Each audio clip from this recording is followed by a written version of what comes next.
Hello बच्चों, कैसे हैं आप सभी लोग। और आज हम कक्षा 7 इकाई 14 विषय विज्ञान ध्वनि के बारे में पढ़ेंगे। ध्वनि क्या है, ध्वनि की उत्पत्ति कैसे होती है, कंपन एवं तरंगें, ध्वनि के प्रकार, ध्वनि का संचरण, ध्वनि का परावर्तन, मनुष्य द्वारा श्रवण, शोर, हानिकारक प्रभाव और नियंत्रण इत्यादि के बारे में हम पढ़ेंगे।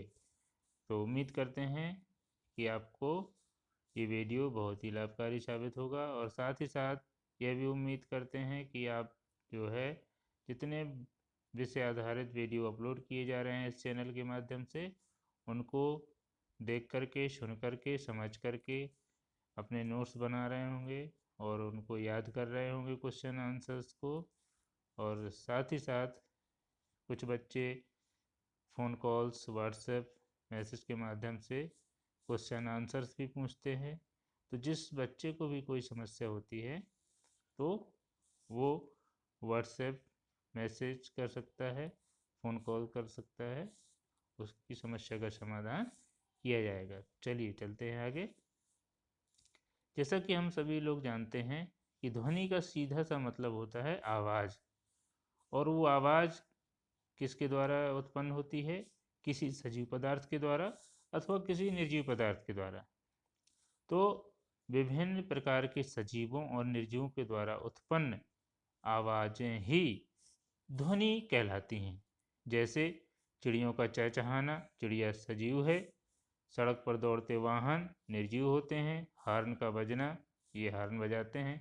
घड़ी का टिक टिक करना, ये भी आवाज़ करती है, तो हम कहीं ना कहीं इसको ध्वनि ही तो कहेंगे, और घड़ी निर्जीव है। तो ये तो हो गई ध्वनि की परिभाषा। अब ध्वनि की उत्पत्ति कैसे होती है? ध्वनि जो है कंपन द्वारा उत्पन्न होती है। किसके द्वारा उत्पन्न होती है? कंपन के द्वारा उत्पन्न होती है। वस्तुओं में ध्वनि कंपन के कारण उत्पन्न होती है। और ये कंपन कैसे उत्पन्न कर सकते हैं हम? कौन से माध्यम है, कौन सी विधियां हैं जिनके माध्यम से हम कंपन उत्पन्न कर सकते हैं वस्तुओं में? तो अभी आगे इसी चैप्टर में पढ़ने को मिलेगा। और ये कंपन द्वारा ध्वनि कैसे उत्पन्न है, ये एक प्रयोग दिया हुआ है बहुत ही आसान भाषा में। इसको पढ़ करके समझिए और प्रयोग करके स्वयं देखिए। अब आगे कि कंपन कैसे उत्पन्न होता है, तो यहाँ पे 4 तरीके से वस्तुओं में कंपन हम उत्पन्न कर सकते हैं। पहला है आघात के द्वारा, दूसरा तारों को खींचकर छोड़ने से, तीसरा है रगड़ने से, और चौथा है फूंक मारने से। तो आघात द्वारा, तारों को खींचकर छोड़ने से, रगड़ने से और फूंक मार करके। और यहाँ पर कुछ वाद्य यंत्र दर्शाए गए, जैसे ढोलक, मृदंग, तबला, इन सभी में हम आघात करते हैं। और सितार, गिटार, वायलिन, इनमें तारों को कहीं ना कहीं खींच करके छोड़ा जाता है। बांसुरी, इसमें फूंक मारी जाती है, शहनाई फूंक मारी जाती है। और रही बात रगड़ने की, तो रगड़ने, तबला जब बजाते हैं तो आघात के साथ साथ उसमें रगड़ भी दी जाती है, तो उससे ध्वनि उत्पन्न होती है। तो हम इन 4 माध्यमों से, 4 विधियों से कंपन उत्पन्न कर सकते हैं वस्तुओं में। अब ये तालिका दे रखी है बच्चों कि ढोलक, सीटी और भी वाद्य यंत्रों का नाम लिख सकते हैं। और ढोलक आघात मारकर, सीटी में फूंक मारकर ध्वनि उत्पन्न की जा सकती है। और भी विभिन्न प्रकार के वाद्य यंत्र देखते होंगे, उनका नाम लिखिए और किस तरह से उनके द्वारा ध्वनि उत्पन्न की जा सकती है, यह भी अपनी नोटबुक में दर्ज करिए। चलिए आगे, कंपन एवं तरंगें। तो ध्वनि कंपन से उत्पन्न होती है तथा तरंग के रूप में चलती है। किसी माध्यम में विक्षोभ के कारण, विक्षोभ के संचरण को तरंग गति कहते हैं। तरंग मुख्यतः 2 प्रकार की होती हैं। वेव, तरंग मतलब वेव या लहर, ये इस तरह से। तो 2 प्रकार की होती हैं। पहली अनुदैर्घ्य तरंग हैं, जो कि जिसमें कंपन की दिशा गति की दिशा के अनुदिश होती है, उन्हें अनुदैर्घ्य तरंगें कहते हैं। और जिन तरंगों में कंपन की दिशा गति की दिशा के लंबवत होती है। लंबवत का मतलब है 90 डिग्री का कोण बनता है, 90 डिग्री का एंगल बनता है लंबवत। अनुदिश ये क्षैतिज। तो यहाँ पे केंचुए की गति अनुदैर्घ्य तरंग के समान तथा सांप और ऊंट पर बैठे व्यक्ति की गति अनुप्रस्थ तरंग के समान होती है। कंपन करने वाले वस्तु द्वारा अब कुछ परिभाषाएं हैं। कंपन करने वाली वस्तु द्वारा एक कंपन में लगे समय को उस वस्तु का आवर्तकाल कहते हैं। यानी वस्तु एक कंपन करने में जो समय लेती है उसी समय को उस वस्तु का आवर्तकाल कहते हैं। प्रति सेकंड किए गए कंपनों की संख्या उसकी आवृत्ति कहलाती है। आवृत्ति, आवृत्ति का मतलब होता है बार बार दोहराना। तो एक सेकंड में यानी प्रति सेकंड जितने कंपन कर ले कोई वस्तु, वो संख्या उस वस्तु की आवृत्ति कहलाती है। जैसे मान लो एक सेकंड में कोई पहिया 4 बार घूम रहा है, कोई पहिया 10 बार घूम रहा है, कोई पहिया 100 बार घूम रहा है। तो इस तरह से, और आवृत्ति का मात्रक हर्ट्ज होता है, हर्ट्ज। ओके। कंपन करती हुई वस्तु का अधिकतम विस्थापन आयाम कहलाता है। कंपन करती हुई वस्तु का, अब कोई वस्तु कंपन कर रही है तो उसका अधिकतम विस्थापन उसका आयाम कहलाता है। जैसे यहाँ पे एक हम कोई इस तरह से लोलक लटका दें। अब ये इस तरह से कहाँ तक गति कर रहा है, यहाँ तक जा रहा है या यहाँ तक जा रहा है। तो जो इसका अधिकतम विस्थापन होगा, मान लीजिए अधिकतम ये यहाँ तक और यहाँ इस दिशा में अधिकतम यहाँ तक जा रहा है, तो इसका यह विस्थापन, अधिकतम विस्थापन ही आयाम कहलाएगा। ठीक है बच्चों, हमें उम्मीद करते हैं कि ये तीनों परिभाषाएं आवर्तकाल, आवृत्ति और आयाम आपको अच्छे से समझ में आ गए होंगे। चलिए बढ़ते हैं आगे। अब है ध्वनि की प्रबलता एवं तारत्व। ध्वनि की प्रबलता और तारत्व। ध्वनि की प्रबलता और तारत्व से मतलब क्या है? प्रबलता ध्वनि का वह गुण है जिससे ध्वनि तीव्र अथवा मंद सुनाई देती है। सरल सी बात है कि जब ध्वनि तीव्र अथवा मंद हो, या तीव्र होगी तो कहेंगे प्रबलता अधिक है, मंद होगी तो कहेंगे प्रबलता कम है। तो जब किसी वस्तु में कंपनों का आयाम अधिक होता है तो उत्पन्न कंपनों की प्रबलता भी अधिक होती है, और ये प्रबलता मुख्य रूप से आयाम पर निर्भर करती है। तारत्व ध्वनि का वह गुण है जिसके द्वारा हम मोटी, भारी और पतली तीखी ध्वनि में अंतर कर सकते हैं। उच्च तारत्व वाले ध्वनि की आवृत्ति उच्च होती है और निम्न तारत्व वाले ध्वनि की आवृत्ति निम्न होती है। तो ध्यान रखिए, समझिएगा, यानी आवृत्ति उच्च है तो तारत्व भी उच्च होगा। उच्च आवृत्ति उच्च तारत्व, निम्न आवृत्ति निम्न तारत्व होगा। और आवृत्ति को हमने बता दिया है कि कंपन करने की संख्या, किसी वस्तु द्वारा किए गए कंपनों की संख्या, यानी अधिक आवृत्ति अधिक कंपन, निम्न आवृत्ति कम कंपन। तो इससे हम मोटी और पतली आवाज़, भारी आवाज़ और पतली आवाज़ में अंतर कर सकते हैं। किसके माध्यम से? तारत्व के माध्यम से। अब यहाँ ध्वनि के प्रकार हैं: प्रबल ध्वनि तथा मंद ध्वनि। ध्वनि की प्रबलता व्यक्त करती है कि ध्वनि प्रबल है या मंद है। जैसे कागज पलटने से उत्पन्न ध्वनि मंद और लाउड स्पीकर की ध्वनि प्रबल है। बादलों की गड़गड़ाहट और भी प्रबल हो जाती है। नेक्स्ट वन, मोटी तथा पतली ध्वनि। ध्वनि का तारत्व निर्धारित करता है कि ध्वनि मोटी है अथवा पतली है। यह ध्वनि की आवृत्ति पर निर्भर करता है। ध्यान दीजिएगा, मोटा होना और पतला होना ध्वनि का आवृत्ति पर निर्भर करता है, और ये आवृत्ति से ही तारत्व का निर्धारण होता है।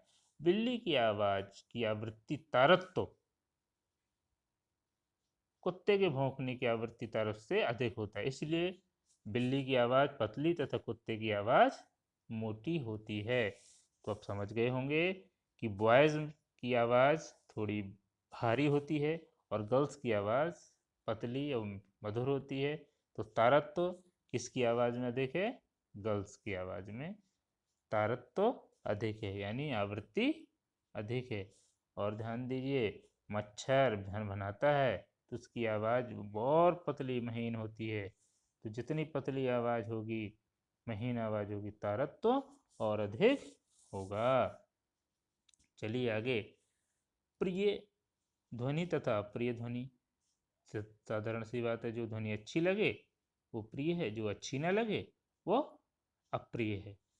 अब ध्यान देने योग्य बात है कि ध्वनि को आवृत्ति के आधार पर निम्नलिखित भागों में वर्गीकृत किया जा सकता है: अपश्रव्य ध्वनि, श्रव्य ध्वनि तथा पराश्रव्य ध्वनि।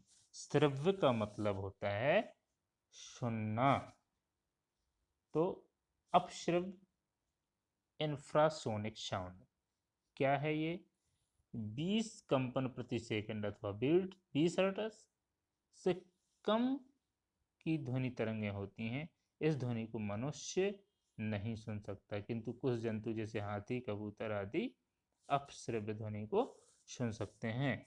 कुत्ते वगैरह भी इस ध्वनि को सुन सकते हैं। चलिए, तो ये हो गई 20 हर्ट्ज से नीचे वाली ध्वनि, अपश्रव्य ध्वनि। अब अगला क्या है इसमें? अब है श्रव्य ध्वनि, यानी कि जो मनुष्य के द्वारा सुनी जा सके। 20 हर्ट्ज से 20,000 हर्ट्ज, यानी 20 कंपन प्रति सेकंड से लेकर के 20,000 कंपन प्रति सेकंड तक की ध्वनि मनुष्य के द्वारा सुनी जा सकती है। और अगर इससे बाहर की आवृत्ति हो तो हमारे कान स्पष्ट नहीं सुन सकते। पराश्रव्य ध्वनि, ये ध्वनि 20,000 हर्ट्ज से भी अधिक होती है। इस ध्वनि को मनुष्य नहीं सुन सकता, किंतु कुछ जंतु जैसे कुत्ता, चमगादड़ एवं डॉल्फिन मछली पराश्रव्य ध्वनियों को सुन सकते हैं। और इसी वजह से कुत्ता वगैरह रात में भौंकने लगते हैं, अचानक भौंकते हैं, यहाँ से वहाँ दौड़ लगाते हैं, तो इनको कुछ न कुछ अजीब तरह की ध्वनियाँ जो हम नहीं सुन सकते हैं वो ये सुन सकते हैं, सुनते हैं, और इसलिए बेचारे सो जाते हैं। और भूकंप आने की जो भविष्यवाणी है उसका निर्धारण भी कुत्ते और बिल्ली जैसे जानवरों की बेचैनी से लगाया जा सकता है। अगर ये अचानक बैठे बैठे यहाँ से वहाँ दौड़ लगाना शुरू कर दें तो ज़मीन पे बैठते हैं, फिर उठते हैं, फिर भागते हैं, तो इसका मतलब है उनको ज़मीन के अंदर हो रही उथल पुथल की जो ध्वनि है वो सुनाई दे रही है, और इसलिए वो बेचैन हो रहे हैं, उनको वो ध्वनि बेचैन कर रही है। तो इससे काफ़ी अंदाज़ा भूगोलविद्ता लगाते हैं। अब चलिए ध्वनि का संचरण। ध्वनि का संचरण प्रयोगों के आधार पर तय किया जा सकता है, और ये प्रयोग दिए गए हैं। ठोस में ध्वनि का संचरण बड़े आराम से होता है और ज़्यादा होता है। फिर द्रव में ध्वनि का संचरण, द्रव पदार्थों भी होता है। इसका भी एक प्रयोग है। इस दोनों प्रयोगों को करके जरूर देखिएगा। उसके बाद है वायु में ध्वनि का संचरण। तो वायु में भी ध्वनि का संचरण होता है, और इसका प्रयोग देख सकते हैं करके कैसे इसका प्रयोग होता है। क्रियाकलाप दिया हुआ है, ये नंबर 5 का क्रियाकलाप। ये सब क्रियाकलाप करके जरूर देखिए, पढ़िए और इनको खुद करिए, समझ में आ जाएगा। लेकिन अगर बात कर दें हम निर्वात की, कि निर्वात में भी ध्वनि का संचरण होता है क्या? निर्वात का मतलब होता है कि जहाँ पर वायु ही ना हो, तो बच्चों निर्वात में ध्वनि का संचरण नहीं होता है। ध्वनि संचरण के लिए माध्यम की आवश्यकता होती है। ध्वनि किसी भी माध्यम, ठोस, द्रव और गैस में संचरित हो सकती है। ठीक है बच्चों, अब बात करते हैं ध्वनि के परावर्तन की। तो परावर्तन का मतलब होता है कि टकरा करके वापस लौटना, लेकिन मार्ग वही हो। तो जब कोई भी ध्वनि किसी भी माध्यम से टकराकर ध्वनि का पुनः उसी माध्यम में वापस होना ध्वनि का परावर्तन कहलाता है। प्रकाश की भांति इसमें भी परावर्तन होता है। तो इस तरह से एक प्रयोग और है इसमें कि ये इस तरह से हम एक ये चिकनी लकड़ी ले लें और गत्ते का खोखला बेलन, एक ये और एक ये, एक तरफ घड़ी रख दें, दूसरी तरफ एक लकड़ी का पर्दा यहाँ पे बीच में लगा दिया गया है। और हम फिर जो है ध्वनि को जब यहाँ पे सुनते हैं तो हमें पता चल जाता है कि ध्वनि का परावर्तन किस तरह से हो रहा है। तो आगे इस प्रयोग का निष्कर्ष क्या है कि दूसरे बेलन के खुले सिरे से घड़ी की टिक टिक की ध्वनि सुनने का प्रयास करें। तो क्या होता है, परावर्तन के कारण ध्वनि सुनाई पड़ती है जब दोनों बेलनों का झुकाव का कोण एक समान होता है, आपतन कोण और परावर्तन कोण। जिस तरह से हमने प्रकाश में पढ़ा था उसी तरह से ये ध्वनि में आपतन कोण और परावर्तन कोण। सभी पदार्थ से ध्वनि का परावर्तन एक समान नहीं होता है। जैसे प्रकाश का परावर्तन सभी पदार्थों से एक समान नहीं होता है, उसी तरह से ये भी एक समान नहीं होता है। जैसे थर्माकोल, कुछ पदार्थ ध्वनि के अवशोषक भी होते हैं, कुछ परावर्तक भी होते हैं। जैसे ध्वनि के अच्छे परावर्तक थर्माकोल है, कार्क है, कपड़ा है। यहाँ पे सभी पदार्थों से धातु में ध्वनि की परावर्तक होते हैं, सॉरी। और थर्माकोल, कपड़ा, कार्क ये ध्वनि के अवशोषक होते हैं। यानी कहीं पे भी शोरगुल कम करना है तो वहाँ पे थर्माकोल वगैरह लगा दिया जाए तो वहाँ पे ध्वनि का अवशोषण हो जाएगा और ध्वनि गूंजेगी नहीं, बार बार टकराएगी नहीं, परावर्तन नहीं होगा। ठीक है बच्चों, अब बात करते हैं हम इको की। इको का मतलब होता है प्रतिध्वनि, यानी किसी पहाड़ी या के पास या किसी बड़े चिल्लाने पर हमें वही ध्वनि दोबारा सुनाई देती है, तो हम इसको प्रतिध्वनि कहते हैं।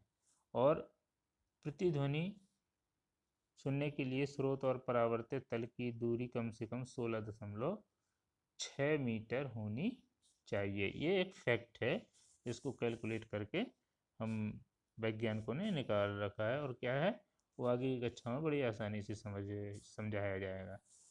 गूंज, रिवर्बरेशन। गूंज का मतलब होता है कि जब